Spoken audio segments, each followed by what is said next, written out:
Hey guys, welcome back to another video. My name's Lindsay and this is my January plan with me. So for the notebook that I ended up doing was the Rose SpellBook in the A5 size by LeelaJournals. I wanted to do something a little bit different this year. Usually my go-to is notebook therapy just because I love the quality of their books, but also they have so many cute designs that I always find something to my liking. But this time around, I definitely wanted to try something new. So I ended up going with this one just because it was very different in terms of the fact that it's like a faux leather book, almost with like a old romantic book look to it, just with the spining. And also because it's squared corners and not rounded, so definitely feels very journal-like. So I'm excited to see how it upholds for the rest of the year, but at least when I finished my plan with me, I loved the quality of it, and yeah, I'm just super excited. To kind of address the elephant in the room, I know it's been such a long time since the last time I filmed a plan with me. It was almost a year ago, and a lot has happened in my life. Definitely don't really have the time to talk about it in this video if I ever get to it, but pretty much I had to move, get a new job, like basically restart my whole life. It was very crazy. So I missed bullet journaling so much that I just wanted to kind of start off with the new year. I'm one of those that I just can't pick up randomly in the middle of a month, but I still wanted to take a crack at it and just draw pretty much. I went for a nighttime book academia theme, and I'll tell you, when it came to planning everything, that was more of the easy part, but really what was a bit hard for me was doing the coloring. It's been so long that I almost lost a bit of my touch in terms of styling, that I wasn't sure what I wanted to do or how I wanted things to look. So really, to be honest, a lot of this I just winged, and you can see how I'm contemplating where I'm putting colors, how much colors I want to put down, what type of line work I wanted to do, and I pretty much just went with it. I didn't think too hard. I definitely wanted to be more kinder to my thought process on how I want things to look, because honestly, I really didn't know how I wanted things to look. I kept changing my mind in terms of color, how much color, and overall the execution of things, and you'll see that a little bit later what I mean by that.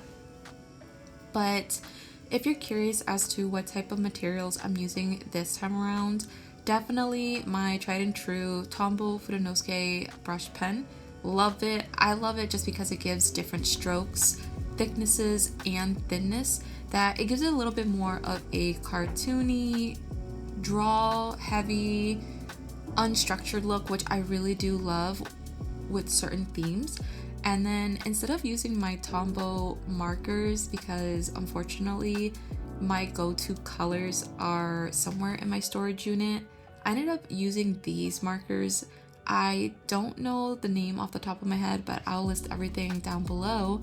I was nervous to use these. I only used them like once, like 2.5, almost 3 years ago, and I remember I was nervous to use it just because I didn't know what the like blending capabilities would be, whether if I layered on too many strokes, will it eat up the paper? Are they too saturated in color? I wasn't sure, but I just pretty much just used what I had, and I'm gonna be honest, I'm quite surprised. Like, I really like them. I don't know if they would replace my Tombow markers, but definitely if I wanted something a little bit more saturated, a little bit more oomph in the color, I would definitely go with these. They blend really nice, and even though they are water-based, they're not as thin in color compared to the Tombow. I really don't know how to explain it, but what really proved the point was that I ended up using a white Posca pen. And if you've been here for a hot minute on my channel, you would know I hate them. I hate them just because I could never get them to work for me. They would either dry out, smudge everywhere, like blend everywhere, or just like a big glop of paint would just go all over the all over the cover. So I, for whatever reason, wanted to give it another chance, and I went and bought one. And I will be honest, I had no difficulties using this on top of the blue marker. There was no smudging, no bleeding, no nothing. And yeah, I was really, really happy and excited that I can finally use a white marker pen thing. But of course, I wanted a little bit more pizzazz. So I ended up getting a glitter watercolor set that I think I've had forever, like years. And I've never really used it, but I had it in my little art kit. Surprisingly, out of everything I have still in storage, I have that. But I ended up putting it in certain places to add a little bit of more sparkle, just to give it that night romantic academia feel. And then to still bring back some bold hardcore color, I just ended up using very distinct washi tape. So my washi tape is going to kind of consist a mixture of PaperMintyStudio's, LeelaJournals, and ShopAmandaRachLee's. I use those. Those are pretty much the only like brands I use for washi tape, just because I'm a bit picky when it comes to designs, colors, the quality of washi tape. And so I haven't really found other small like brands, but if you have any that you really love and that you can basically like stand by it rock solid, let me know, because I'm always looking for some good washi tape. But yeah, now we're on to the calendar layout, and since I am back to an A5 instead of a B5, which was like the bigger size, I didn't have as much space as I'm used to, which is good because honestly, with me going back into bullet journaling, I didn't want to feel stressed about filling up a page or making it look very extravagant that, I don't know, the space fits it. It's very weird to explain, and trust me, I'm not that great at explaining things, but I love the fact that this was very much more of a comfortable space, which is something I wanted to really project this year. Just do things for me, do things that I like, do things that works for my life, especially because my life is very different and I'm still adjusting. But yeah, and I'm pretty much just experimenting.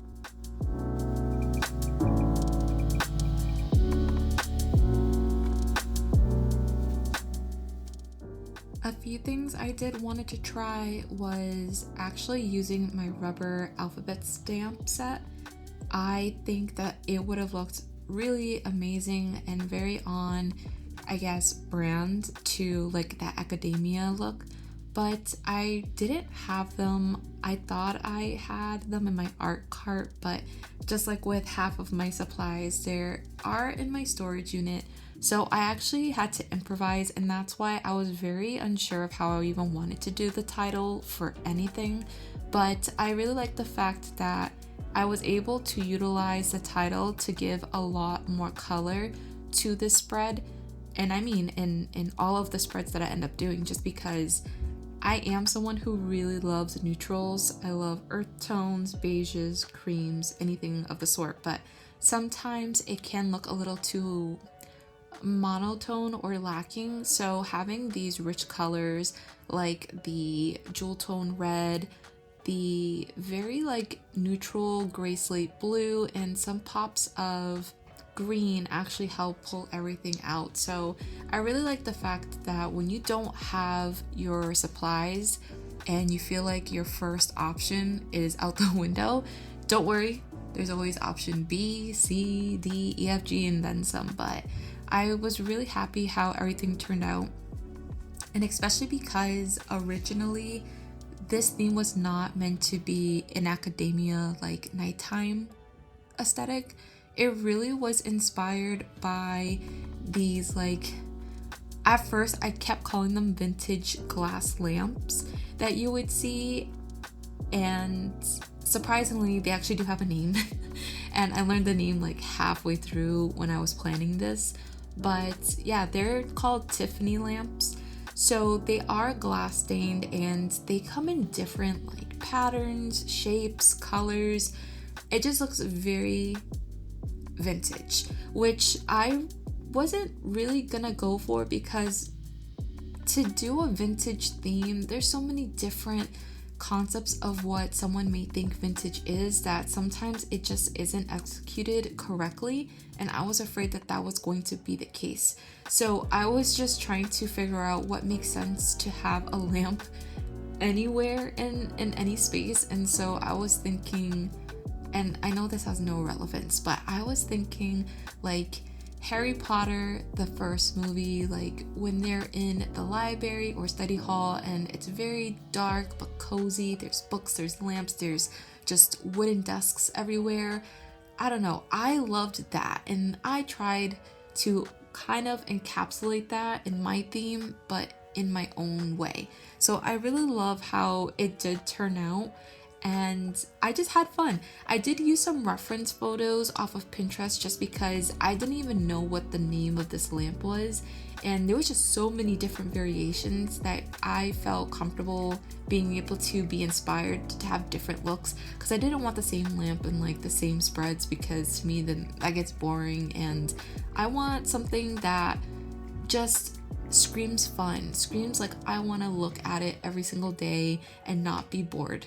So yeah, that's the whole story behind why there's like random lamps. But originally this theme was centered around Tiffany style lamps, and then it just ended up working with like books and coffee and bricks and all that good stuff. I really just love it, and especially because it's so different from what I envision the month of January to be. Where I live in New England, and it is very dark and cold this time of year. Like there's more hours where it's dark than where it's like light outside.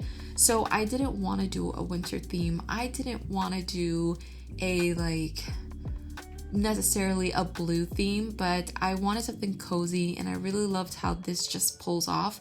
But also because a lot of people have been asking for like a coffee theme for the longest time. That's probably one of the themes that I get asked a ton of.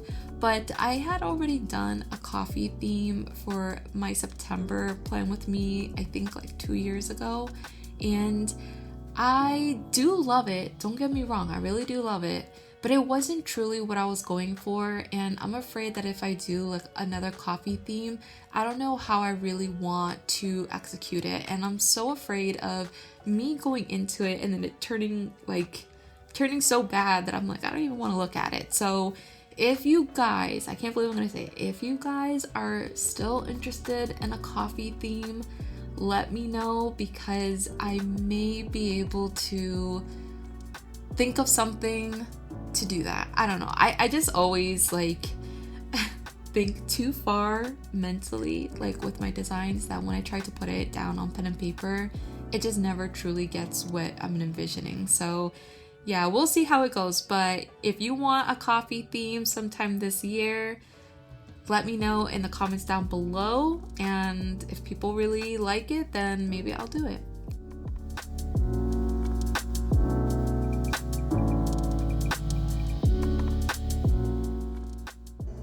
So the one obstacle that I found while doing this theme was how to bring that scenery of it being nighttime throughout the spread. And the reason why I say that is because I didn't want to go crazy with so many different scenes, because I honestly couldn't think of that many, but I wanted to use it in certain aspects that still made it seem as if it was this nighttime time frame. So I actually ended up using it as a title border thing for my habit tracker. So I ultimately just did the same things that I did in my cover page here.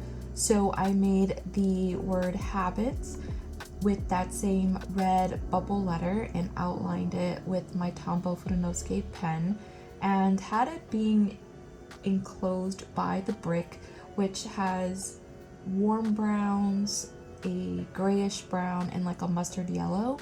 And to kind of still pull in some of the plants, I just had like these vines growing on the side just to give it more of a overgrown, forgotten, almost magical type of look, but I wanted to still have that background, so I went ahead and colored the background in this bluish gray, and it was not too bad. It actually made the title habit pop out a lot more than I thought, and I really do love it, but I still wanted to fit some of those specific elements of making it nighttime, so I tried to fit in some stars, the moon, and a little bit of the glitter within that, and I pretty much have a title.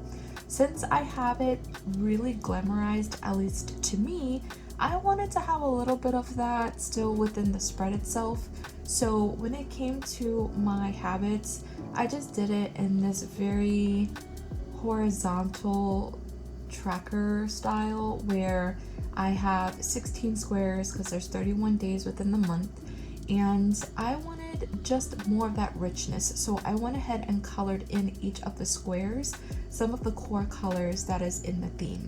So for the first one, I ended up doing like this really nice brown, an emerald green, a cherry red, that same nighttime blue, and the golden yellow, just to give it a little bit more character and a little bit more fun, but also because I didn't know how I was going to pair it against my playlist spread, which is on the right side. So just to be a little bit safer, I just gave this spread a bit more color, and especially because in my head, there's really not a lot to do for my habit tracker in general. I'm not a big fan of having 31 different things to color in, or having it in a pixel format, even in a circle. It's just something I don't like, and I just will not find joy in filling out. So this is just the easiest way for me. And the only things I'm tracking so far is going to be my water intake, how many times I go to the gym, how often do I read, and really committing more into finding time to do art, whether it's bullet journaling, just drawing for myself, or whatever it could be. I really want to get back into it because I really missed being creative, and you would be surprised what a few months without doing that does to you. It made me feel very like brand new to it, so I really wanted to make that a habit to track. And then my last one is more open to whatever my brain may think of, and even when I do this voiceover, I still don't know what that may be, so I might not fill it out, I might fill it out, I don't know. But now, after I've talked so much about the habit tracker, let's move on to the playlist. So the playlist, definitely, I think at this point of planning, I just wanted to draw. I'm gonna be honest, I just wanted to draw, and I didn't really have a structure of how I wanted to do my playlist, especially because I ran into the problem of not having my printer work. So I couldn't print out any of the cover albums or anything that shows what that specific song is. So I had to work with a plan B, pretty much. I ended up drawing like 3 shelves, and each of these shelves has different knickknacks that could be on them.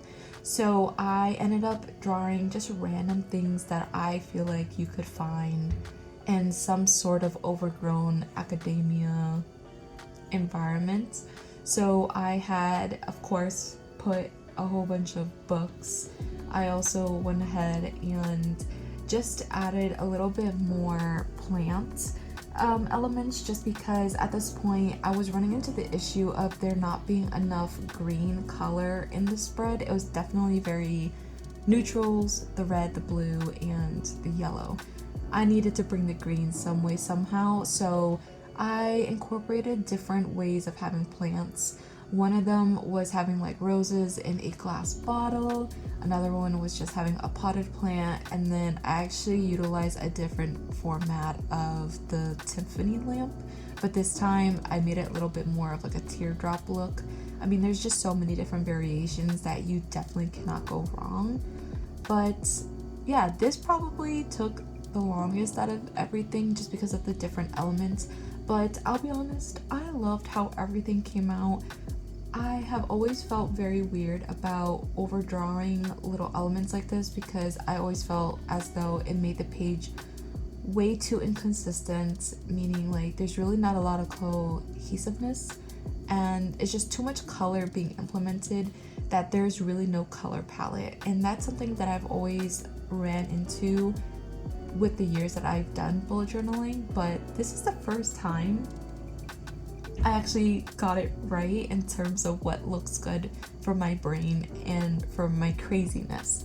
So I really loved everything, but yeah, it took a long process and I just had fun. At this point, I wasn't really trying to do my Plan With Me recordings. I was just having fun drawing like a little big kid.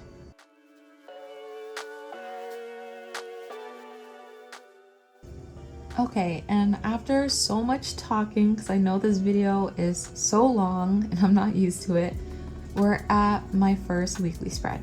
So this weekly spread, I just wanted to keep it to the first day of January up until the end of the week. So my weekly spreads start on Mondays and end on Sundays. That's just something that I personally like and that I'm always so used to. But because it being such a short like January week, I didn't want to just squish everything in one page just because I felt like too chaotic for me and it would just look visually overwhelming. So I did end up making it a 2-page spread, but the page that I'm actually working on, I ended up having it for events. So whether it is an actual event in my personal life or at work, if I have any meetings or if I have any trainings I have to do, I'll have it there. And then on the right hand side is actually going to be the days of the week in terms of what other things I may have that are not event based things, meaning if I have to pay a bill on a certain day, if I have a doctor's appointment, or if I'm just trying to plan out when I'm going to the gym, I'll do that all on the right hand side. I really want to see what works best, especially because of my work schedule. I do have a lot going on. It's a totally different field than my last job. So this job, I have a lot more things going on in terms of being more present on things such as meetings and stuff. It's hard to explain without really disclosing what I do, but I just want to see what type of layout works best. So this may work great or it may work terribly, I don't know, but that's the beauty of figuring out what works best for you, because I am just going with the flow, seeing what works, what doesn't work, and hopefully changing it within the next month or two. But again, with a new start of the year, I just want to go in very calm, very kind, and just ultimately trying to get in touch with myself.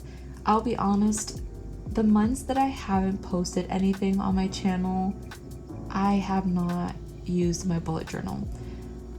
Yeah, it sounds crazy. I definitely missed it, but it was one of those things that I just couldn't pick up and plan my life, just because my life was so out of whack and unpredictable that I just didn't really feel a need to. But also with everything having gone the way it's gone, as a normal human being, depression, it hits you, and so I just didn't feel motivated to grab my bullet journal. I didn't feel motivated to draw, to plan, to do anything. So I don't know, one day I just had the itch to get back into the groove of things and just see where it takes me. So that's why this video is out so late, just because I'm not stressing myself in terms of getting a video done by a certain date. I want to do it on what works best for me, time framing wise, but also just to have fun. I think that's the key thing I've missed for the longest time, is just having fun with the entire process. And here we are towards the end of the video. Honestly, if you guys made it this far, credit to you, because I definitely know this is a long video and talking for this long is insane, but it's definitely long overdue because it's been so long since the last time we were able to sit down, be creative, and just talk. But yeah, I really miss bullet journaling, and I really miss the community that stands by it. It really made my life feel empty the last few months, but I'm just happy to get back into it. And yeah, but until next time, bye.